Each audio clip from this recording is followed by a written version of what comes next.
আয়নাপুরটা কেমন হয়েছে? খুব সুন্দর হয়েছে। মুখটা দেখো কি খুশি আমার সোনা মাটা। একটা হামদি দাও। মনটা খারাপ। কেন মনটা খারাপ কেন? হাতে আর দেখো আমার মাতার সোনা মাটার হাতে কি হয়েছে দেখছো, এই আঙুলটা ফুলে কি হয়েছে, ওই জন্য আজকে মাথা ঘুরে পড়ে গেছিল। এখন চোখগুলো কেমন দুর্বল। আজকে আমার সোনা মাটার জন্য স্কুল থেকে আসার সময় নুপুরটা নিয়ে এসছি।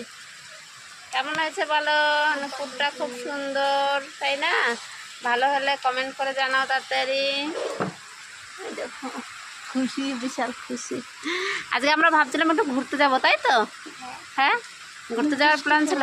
ওই নদীর পাড়ে গিয়ে একটু গল্প করব না, তাই ভাবলাম ভিডিও বানাবো। অথচ এই যে বৃষ্টি এমন সময় নামলো। ও সেজে গুজে চুলটা দেখি, চুলটা দেখো চুল বেঁধেছে। ও কত সুন্দর এই ক্লিপটা কিনে নিয়ে এসছে।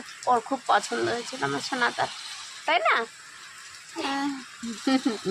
দুর্বল এখনো, মুখটা দুর্বল। মানে ঘুরতে গেলে হয়তো একটু ভালো লাগতো, কিন্তু ঘুরতে যেতে পারে না, ওর জন্য মুখটাই নেই। আমরা সাজুগুজু করবো করে আমরা রেডি হতে বসছিলাম। এই যে চুলমুলের অবস্থা, আর এই যে ওয়েদার, আর মেঘে ডাকছে ওইদিকে।